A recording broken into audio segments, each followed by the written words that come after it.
Grand Portage Resources' Herbert Gold Project in southeast Alaska highlights increased gold resource, indicated and inferred, of 860,000 ounces, in excess of 10 grams per ton gold. Expansion drilling is planned on the Herbert Gold property for the summer of 2019. Grand Portage Resources trading symbols are GPG on the TSX Venture, GPTRF on the OTCQB, and GPB on Frankfurt. For more information, please visit our website, grandportage.com. You're listening to HowStreet.com radio, available online at TalkDigitalNetwork.com. Welcome to HowStreet.com radio, the online source for market opinions. Here is Jim Goddard. My guest is Mike Swanson, editor of WallStreetWindow.com. Welcome back to the show, Mike. Oh, it's great to talk to you, man. It's been some fascinating times. It seems like every time between our talks, crazy things start to happen in the financial markets. Well, I understand there's a pickup in the markets today because Donald Trump announced that perhaps China won't be slapped with a bunch of new tariffs until December, giving people a chance to buy, their favorite toys and stuff from China at a reasonable price. Yeah, so that was the tweet of today, and it definitely helped give people a reason to buy stocks and make the Dow go up, as we're speaking, 400 points. What's interesting about it is that before that, the market this month took a little bit of a dump following the Federal Reserve meeting where they lowered interest rates. A lot of people were thinking, well, if the Fed cuts rates, that means the stock market has to go up, and instead it fell. It looks like what really happened was that was one of the most anticipated interest rate cuts, so I assume lots of people kind of did a buy the rumor, sell the news deal on it and sold the news. And what's funny, though, is the S&P hit the 150-day moving average, and yesterday it was going back down to it. You could even draw a support trend line on the chart connecting the low of May and the recent low last week. And it was heading down to it, and then that tweet today, or the news, I should say, wasn't a tweet, but the news about the tariffs helped fuel the market. The point is that these news stories seem to come out when the market gets near a technical support level, and then when it rallies for a while, it seems as if Trump likes to talk about tariffs and the market falls. So maybe it's just a coincidence, but it's kind of funny either way. Now, technical traders will tell me they don't listen to the news. They just look at, well, here's what the trends are, and they say the ups, the downs are just a coincidence. Do you believe that? Well, that's how I think myself, or if it isn't a coincidence, I assume there's really not much I can do about it. If it's not a coincidence, then it would be that the Trump administration feels that there's times when they should do something to make the stock market go back up, or at least stabilize. So that's what it is. But even if that is the case, someone who's a technical trader could just play these support levels either way and not really worry about what is the reason it's bouncing or not. And the way I look at the market now is, frankly, I don't really have a firm position what the S&P 500 and the Dow and the NASDAQ are going to do going forward at this moment, because we're right now basically in the middle of the May low and July high. And I can't point to signs that this is a firm top that's being made. And if it is, then the thing to do would be wait for a breakdown and then, short or get out on a failed rally, which would take, months to unfold. And I'd see better places to make money now than going into the S&P 500 and the Dow. So I think they're really difficult things to really try to trade either way at this moment, and there's just better opportunities elsewhere. We'll have more with Mike Swanson right after the break. Media recognition from Bloomberg, Reuters, recycling trade publications. Patented process for 100% recovery of critical metals, including cobalt, lithium, nickel, manganese, aluminum. American Manganese is focused on recycling lithium-ion batteries for electric vehicles. American Manganese trades on the TSX Venture, AMY, the US, AMYZF, and Frankfurt 2AM. For more information, visit AmericanManganeseInc.com or phone me, Larry Ray, at 778-574-4444. Avon Resources Limited is a gold exploration company with significant projects in British Columbia and the Yukon. Trading on the TSX Venture Exchange, symbol ABN, and the OTCQB, symbol ABNAF. Surrounded by world-class gold deposits and mines, Avon's 23,000 hectares Forest Kerr Gold Project is located in the heart of the Golden Triangle in northwestern BC. For more information, visit us at avonresources.com. Welcome back. We're speaking with Mike Swanson. Mike, if the S&P and Dow are a little too toppy to really get into, where are you putting your money now? Well, I think the biggest thing, two things that are happening that are huge and more important than the headlines, whatever they may be, on any given day, or even whatever the stock market ends up doing this year, is the action in the bond market and the action in the gold market. So last year, the 3-month yield on 3-month Treasury bond got larger than the yield on the 10-year bond. It was inverted. And when that happens, it's a sign that the financial cycle is coming to an end. And I believe the decline of 20% in the stock market, and it did rebound, was a warning shot that confirmed that. And ultimately, the first cut in interest rates on the part of the Federal Reserve last month is a culmination of that. And it's a sign that we're now in a new monetary cycle. The Fed Fund futures are projecting two certain interest rate cuts between now and the end of the year, and odds favoring 3 cuts. Now, that happens at the top of an economic cycle, or starts to happen. And this week, as we're speaking, the 2-year Treasury bond and the 10-year Treasury bond is on the very verge of being inverted. Most likely will be by the time we speak again. Now, that's the most accurate forecaster of a recession that would start 6 to 12 months after that signal is triggered. So I'd say by the end of 2020, that's probably what we're going to be facing. That doesn't mean the economy is going to collapse or we're heading for a situation like 2008. It could be a double-dip recession, or in which there's a small recession and then the economy grows again, then a bigger one, or just a slight recession.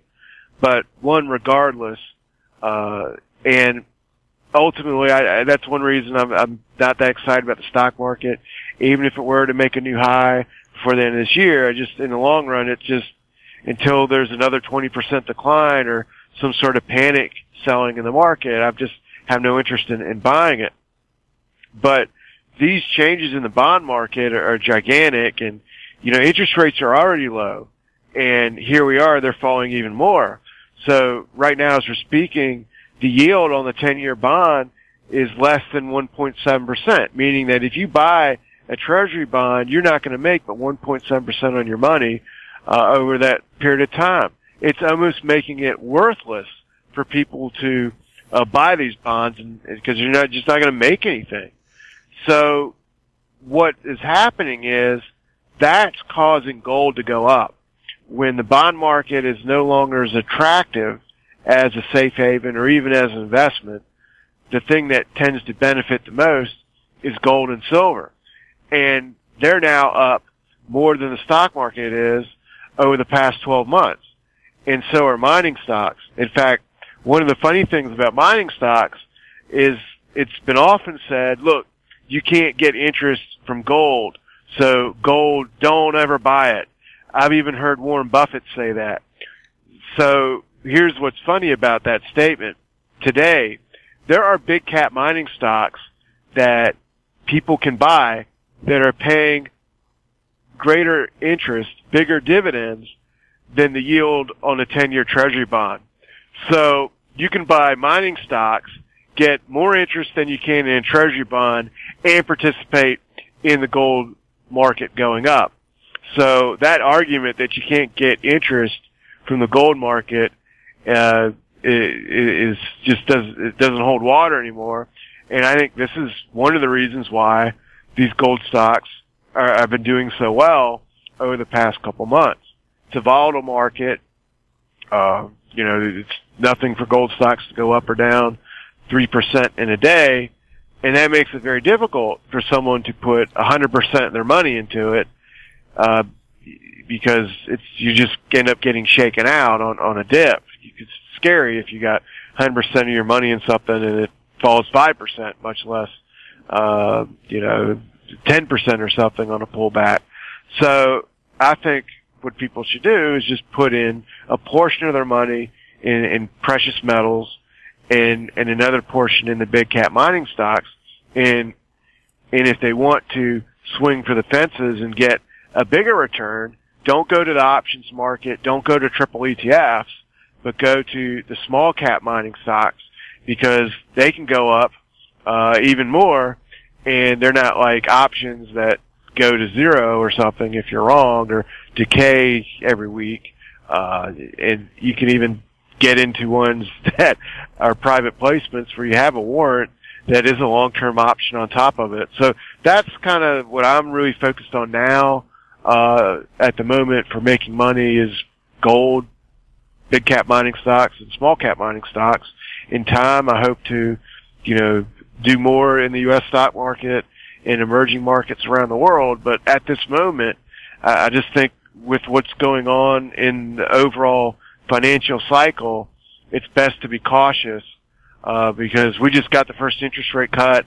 The yield curve is on the verge of inversion, and we'll probably have a recession begin at least by the end of 2020. And the stock market tends to decline 6 months into recession, and I can't predict. Does that mean the stock market's topped out last month already, or that it's going to go up again in December? I just look at it day by day, and I don't see any clear picture one way or the other. So I just stick with what is working the best for me and what is most clear. And gold just broke out of a 4-year base when it went through 1350, and it's starting a new bull market. So this is the start of a trend, not, the end of a trend that began 10 years ago for the U.S. stock market. We'll have more with Mike Swanson right after this. Cypress Development Corp is developing a world-class lithium resource in the heart of Clayton Valley, Nevada. The size of the resource makes the Clayton Valley project a premier asset with the potential to impact the future of lithium supply. Cypress Development Corp trades on the TSX Venture Exchange, symbol CYP, the OTCQB, symbol CYDVF, and on Frankfurt, symbol C1Z1. For more information, please visit our website, cypressdevelopmentcorp.com. Don't miss out. Stay informed. Receive the HowStreet.com weekly recap with thought-provoking podcasts, radio, and articles delivered to your inbox. Sign up for the HowStreet.com weekly recap on our homepage at HowStreet.com. Welcome back. We're speaking with Mike Swanson. Mike, I keep hearing hints that the Fed's looking at zero or negative interest rates. Well, Japan has been that way since they fell out of financial favor back in the late 80s, early 90s. If negative interest rates were so good, how come humanity has not instituted them over the last 10,000 years until now? That's a good question. And how do we answer that? I mean, obviously, it's sort of a joke, because it's not that we've gotten any smarter today than we were over 10,000 years, that necessarily. But what is different about now and 20 years ago? Because these negative interest rates are a new phenomena, and now there is a record amount of debt denominated in negative interest rates all over the world, not just Japan, but Europe and so forth. And with the United States, with interest rates close to zero already, just about 2% away, it's easy to imagine a scenario where we could get there too. So what is going on? What's really different now?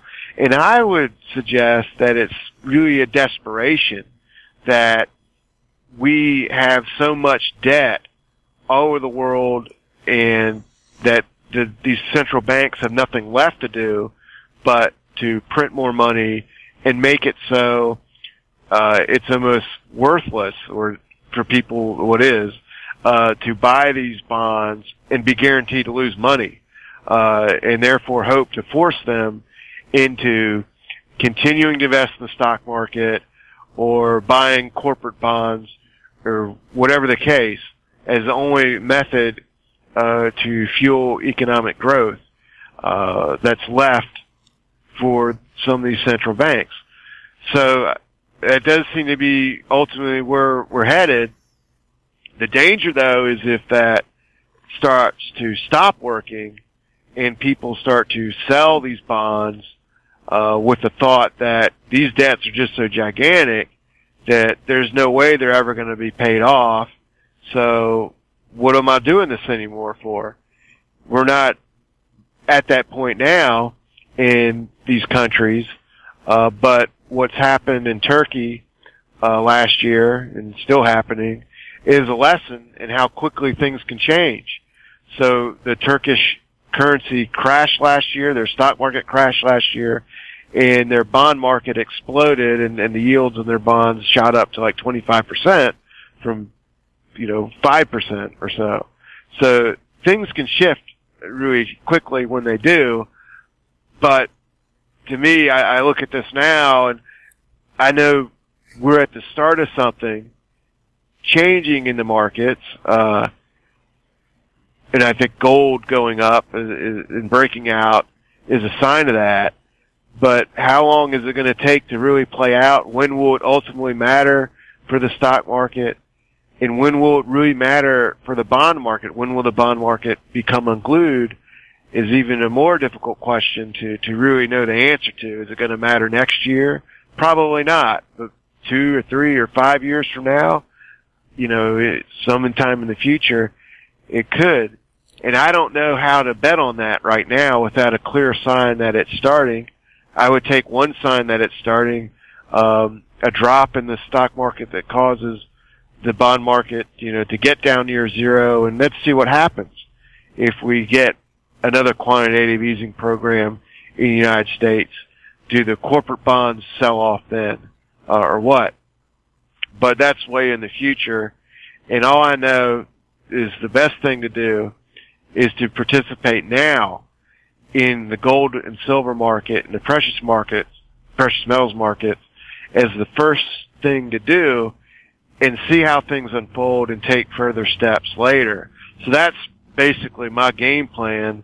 And we're, as you said, 10,000 years of human history, never before has there been negative interest rates. It took 10,000 years to get to that. And we're in a new era of financial history that we're all going to witness unfold in front of us. And it's only just starting. So how it all plays out, I think we're going to see in our lifetime. But this is just the start of it. And gold going up should wake people up. I don't think it really has yet. I have an account, for instance, with Robinhood, a very popular brokerage in the United States, that has lots of millennials and younger people on it because you get free commissions. You can have a small account there. It gets people with small accounts to open with them. And one of the interesting things about them is they show you the top 100 most owned positions. Number one is rural cannabis with like 500,000 people owning it. But only 5,100 people own GDX. And something like 200,000 own Apple. So that's how small the interest is in mining stocks in the United States. It's insignificant, even though these markets are going up, and there is money going into them, don't get me wrong.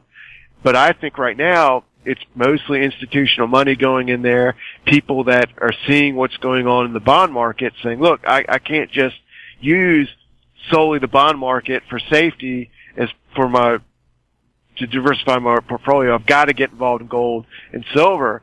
And the more interest rates go down, the more and more people are going to say that, the more it makes sense to buy big cap mining stocks, get that dividend. So I think that's really what's going on. It's really smart money, or if you want to call it that, but people with large accounts and institutions that are moving these metal markets now. In time, the small investor will get into it. But this is also a reason why, with some exceptions, that we haven't yet seen the big movements across the board in the junior small cap space. Some of them have shot up, but for the most part they haven't, because the masses have yet to get involved. But I can look, and I'm starting to see a lot of these small cap mining stocks that have not really surged yet appear to be getting in a position to break out of bases.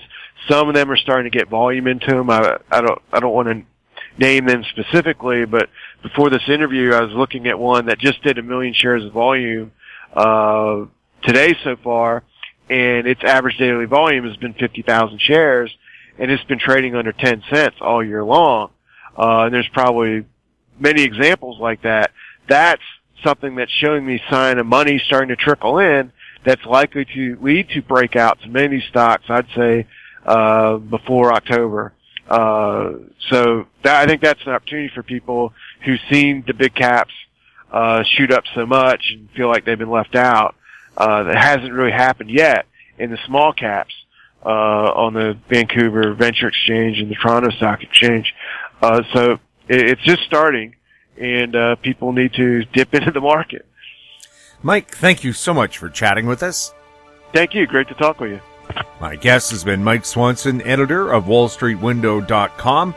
If you have any questions for Mike or any of our other guests, you can send them to info@HoweStreet.com, our YouTube channel, Talk Digital Network. Find us on Twitter @HoweStreet. I'm Jim Goddard. Thank you for listening. Comments made on HoweStreet.com radio are an expression of opinion only and should not be construed in any matter whatsoever as recommendations to buy or sell any financial instrument at any time. Available online at TalkDigitalNetwork.com. HoweStreet.com radio is a production of HoweStreet Media Incorporated.